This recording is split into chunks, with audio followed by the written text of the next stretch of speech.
ఇన్నాళ్ళు ప్రేమ వలకబోసి ఇప్పుడు పాలు వలకబోస్తున్నాడేమిటా అని చూస్తున్నావా? కావాలనే చేశాను. మా అన్నయ్యకు శాంతి, మా నాన్నకు విశ్రాంతి పోవడానికి కారణమైన మీ అన్నయ్య మనశ్శాంతి పోగొట్టడానికి నిన్ను పెళ్ళాడాను. నీ మెడలో వేసిన 3 ముళ్ళు, ఒకటి పగతో, రెండోది ప్రతీకారంతో, మూడోది ద్వేషంతో. ఈ రోజు నుంచి నీ కేర్ ఆఫ్ అడ్రస్ కష్టాలు, కన్నీళ్ళు. Good night. గంగాధరం నీకేమవుతాడు? మేనమా అవుతాడండి. నీకు సొంత ఇల్లుందా? లేదండి. సొంత కారు? లేదండి. పోనీ మోటార్ సైకిల్? అది కూడా లేదండి. ఎన్ని సంవత్సరాల నుంచి అతనికి సేవ చేస్తున్నావు? 10 సంవత్సరాల నుంచి పనిచేస్తున్నాను సార్. ఇక్కడికి వచ్చి ఎంతసేపు అయింది? 10 నిమిషాలు అవుతుంది. అందులో 10 లక్షలు ఉన్నాయి. నిమిషానికి 1,00,000. దీనికి నేనేం చేయాలండి? మర్డర్ చేయనక్కర్లేదు, మానభంగం చేయనక్కర్లేదు. చిన్న ఇన్ఫర్మేషన్. రేపు 2 కోట్ల రూపాయల ప్రాజెక్టుకి టెండర్ వేయబోతున్నాడు అశోక్. ఆ అంకె నాకు కావాలి. ఓసి ఇంతేనా?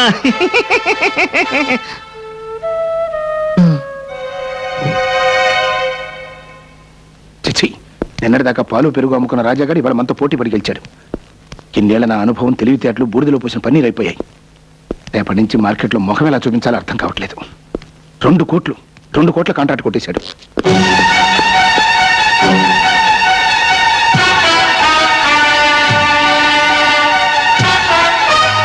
మెడపట్టి నువ్వు గంటనక్కర్లేదు, తొడగొట్టి నేనే సవాలు చేసి వెళ్తాను. ఆస్తి, అధికారం, ఐశ్వర్యం నీ చేతిలో ఉన్నాయని నా మీద దౌర్జన్యం చేశారు. అవి మీకు లేకుండా చేస్తాను. ఈ రోజు క్యాలెండర్ లో డేట్ నోట్ చేసుకో. మళ్ళీ ఈ డేట్ క్యాలెండర్ లోకి వచ్చేసరికి ఈ రాజా రాజు అవుతాడు. మీకంటే పెద్ద హోటల్ కట్టి, మీకంటే ఎక్కువ ఆస్తి సంపాదించి, మీరుంటున్న ఇంటినే కొని, నడి వీధిలో మీ చేతులకు సంకెళ్ళు వేయించి నడిపించకపోతే రాజా, కొండపల్లి రాజా.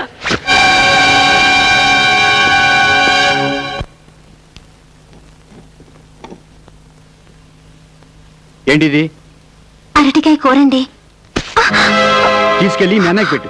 పాలమ్ముకునే బుద్ధులు ఎక్కడ పోతాయి? చిచ్చి.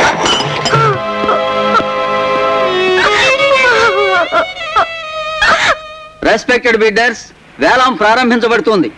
కార్పొరేషన్ వారు స్వాధీనం చేసుకున్న ఈ బంగళా, దీని చుట్టూ ఉన్న 5,000 గజాల స్థలంలో మీరు ఫ్లాట్స్ కట్టొచ్చు, షాపింగ్ కాంప్లెక్స్ నిర్మించొచ్చు, లేదా 5 స్టార్ హోటలే కట్టొచ్చు.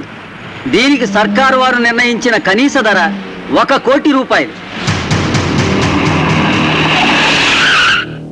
1,50,00,000. అశోక్ గారి పాట 1,50,00,000. అశోక్ గారి పాట 1,50,00,000. 1,75,00,000. రావు గారి పాట 1,75,00,000. 2 కోట్లు. అశోక్ గారి పాట 2 కోట్లు. అశోక్ గారి పాట 2 కోట్లు. అశోక్ గారి పాట 2 కోట్లు. 4 కోట్లు. కొండపల్లి రాజా గారి పాట 4 కోట్లు.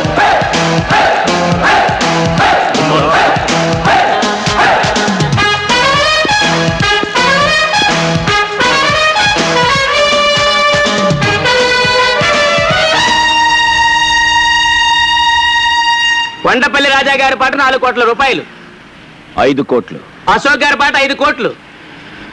అశోక్ గారి పాట 5 కోట్లు. 6 కోట్లు. రాజా గారి పాట 6 కోట్లు. 7 కోట్లు. అశోక్ గారి పాట 7 కోట్లు. అశోక్ గారి పాట 7 కోట్లు. 8 కోట్లు. రాజా గారి పాట 8 కోట్లు. రాజా గారి పాట 8 కోట్లు. ఈ స్థలానికి ఇంతకంటే రేటు పెట్టద్దు. రాజా గారి పాట 8 కోట్లు. 9 కోట్లు. అశోక్ గారి పాట 9 కోట్లు. అశోక్ గారి పాట 9 కోట్లు. 11 కోట్లు. రాజా గారి పాట 11 కోట్లు. రాజా గారి పాట 11 కోట్లు. 12 కోట్లు. 12 కోట్లు. అశోక్ గారి పాట 12 కోట్లు. ఒకటోసారి అశోక్ గారి పాట 12 కోట్లు. రెండోసారి అశోక్ గారి పాట 12 కోట్లు. మూడోసారి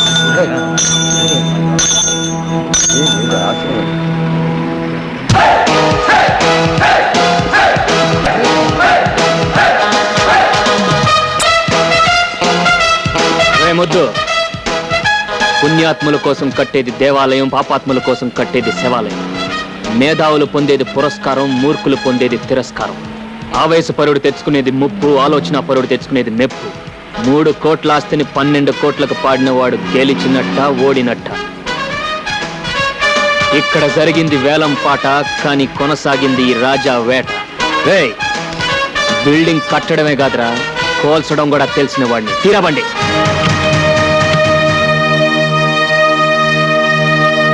ఆ టైంలో నీకేమైనా పూరిందేంట్రా? అయినా వ్యాపారంలో ఆవేశం ఏంటి?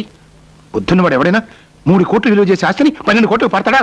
ఎంతకు పాడానని కాదు, అక్కడ నాకు అది ప్రెస్టేజ్ ఇష్యూ అయింది. ప్రెస్టేజ్. ఆ 12 కోట్లు కట్టడానికి మన ఇల్లు ఒళ్ళు అమ్ముకుంటే మన ప్రెస్టేజ్ ఎవడు పావలా కూడా కొనడరా? వాడి చేతిలో నీ ఓడిపోకూడదు. ఓడిపోయావురా, ఓడిపోయావు. ఇప్పుడు ఆ 12 కోట్లు కట్టడానికి మన హోటల్ షేర్లు, ఇల్లు కూడా అమ్మాలి. ఈ నట్టింటూ నిలబడే కదరా వాడు ఛాలెంజ్ చేశాడు. మనల్ని ఇంటి వీధులు పాలు చేస్తానని ఇప్పుడు అనంత పని చేశాడు. చాలా సంతోషం సార్. మీ రుణం ఈ జన్మలో తీర్చుకోలేను. ఇన్ని సంవత్సరాలుగా పడి ఉన్న మా మామ ఒక్క మంచం కొనుక్కోవడానికి కూడా డబ్బు ఇవ్వలేదు. కానీ మీరు మా మామ గురించి ఒక చిన్న ఇన్ఫర్మేషన్ ఇవ్వగానే 10 లక్షలు ఇచ్చారు. ఇప్పుడు నాకు ఇల్లు కూడా కొనిపెట్టారు. మొన్న వేలంపాటలో చావు దెబ్బ కొట్టి వాళ్ళ ఇల్లు కూడా కొన్నారు. ఇక వాళ్ళకి మిగిలింది.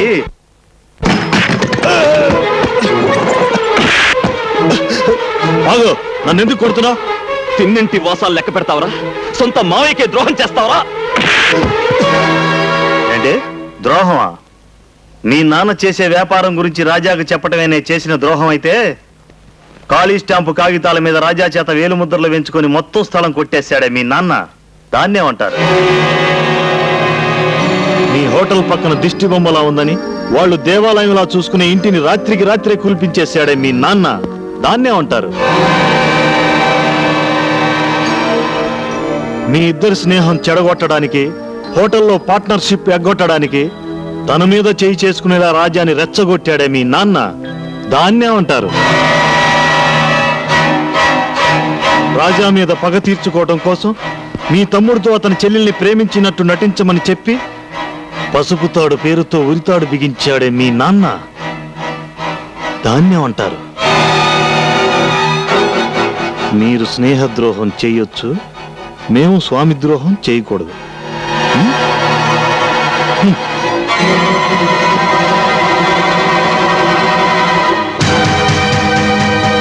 ఈ ఇంట్లో దొరకని ప్రేమని, వాత్సల్యాన్ని ఆ ఇంట్లో పొందుతాను వచ్చి ఆ ఇంటినే కూల్పించేశావు. ఆ ఇంటినే కూల్పించేశావు. ఆ ఇంటినే కూల్పించేశావు. ఆ ఇంటినే కూల్పించేశావు. పిన్ని వదినా అయిపోయాడు అశోక్ గాడు. వేలం పాటలో వాటిలో అండా కొనేశాడు. ఇవిగో కైతాలు టట్టడాయ్. అంటే అశోక్ చేత ఆ ఇల్లు ఖాళీ చేస్తారా? ఖాళీ చేయించడమే కాదు, రోడ్డు మీద నడిచేయింగ్స్, అట్టిస్టింగ్స్. రోడ్డు మీద నడిపించిన దానికి ఆ రోడ్డు మీద చంపిరమ్మను, అందరూ సంతోషం.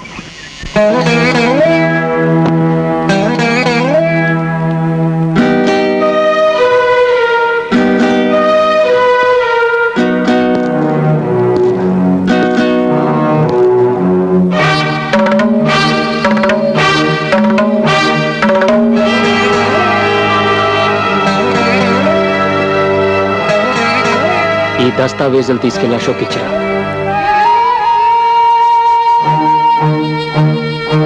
నీ మాటలకు బాధపడో భయపడో చేస్తున్న పని కాదమ్మా ఇది.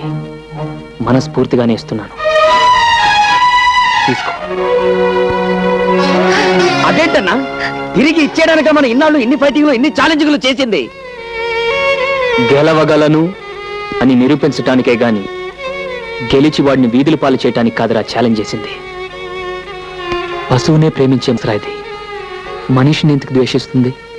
డబ్బు మనిషిలో మంచితనాన్ని చంపేస్తుందన్న భయంతో ఇన్నాళ్ళు మౌనంగా ఏడ్చాను. అది నా కొడుకుని ఏం చేయలేకపోయిందన్న గర్వంతో ఇప్పుడు కన్నీళ్లు పెడుతున్నాను.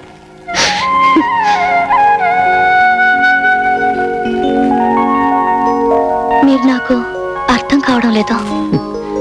నాకు నేనే అర్థం కావటం లేదు. రాజా మీద చేయి చేసుకునే ముందు అతను ఎందుకలా ప్రవర్తించాల్సి వచ్చింది అని ప్రాణ స్నేహితుడిగా ఒక్క క్షణం ఆలోచించుంటే ఈరోజు మీరిలా క్షోభపడాల్సిన పరిస్థితి వచ్చిండేది కాదు. అశోక్,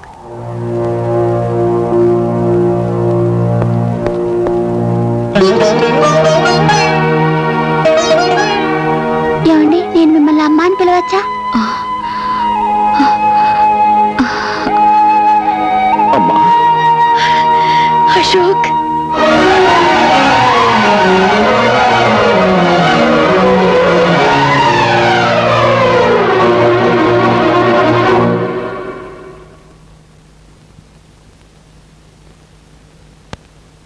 ఈ పోరాటంలో గెలుపు నాదేనన్న విషయం వాడికి చెప్పిరా అని నిన్ను రాయబారిగా పంపాడమ్మా నీ కొడుకు.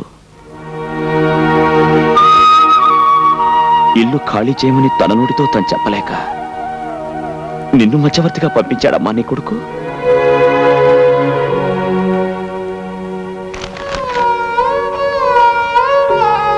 నీ ఇంటి కాగితాలు నీకిచ్చి రమ్మని చెప్పి ఈ తల్లిని పంపించాడు బాబు నా కొడుకు.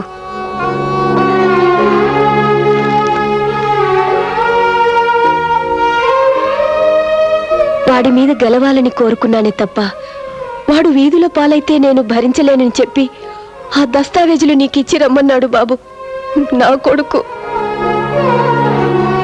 నిజంగా ఈ దస్తావేజులు వాడే ఇచ్చిరమ్మన్నాడా? వాడిని కన్న తల్లి మీద ఒట్టు.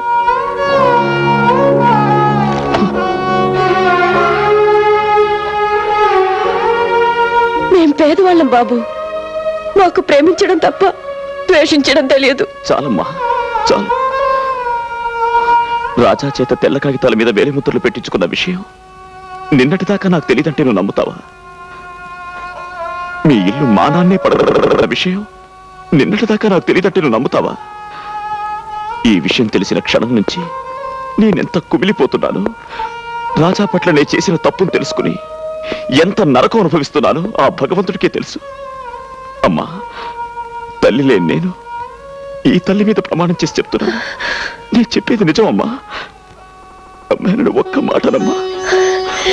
బిడ్డ మాట తల్లి ఎందుకు నమ్మదు బాబు? నా అశోక్ గురించి నాకు బాగా తెలుసు. నేను వెంటనే వెళ్ళి జరిగిందంతా రాజాకి చెప్తాను. వాడికి ఇంతకు మించిన శుభవార్తనికే ఉంటుంది బాబు. వస్తానమ్మా. అలాగేనమ్మా. వాడిని మనం చంపడం కాదు, వాడంతటా వాడే చచ్చిపోయేలా చెయ్యాలి. దానికి ఒకే ఒక మార్గం ఉంది. ఏమిటది? తెల్లారేసరికి వాడి ఫ్యాక్టరీలో ఉన్న మొత్తం పాలల్లో విషం కలపాలి. రేపు వాడి ఫ్యాక్టరీ నుంచి బయలుదేరే అన్ని ట్యాంకర్లలోనూ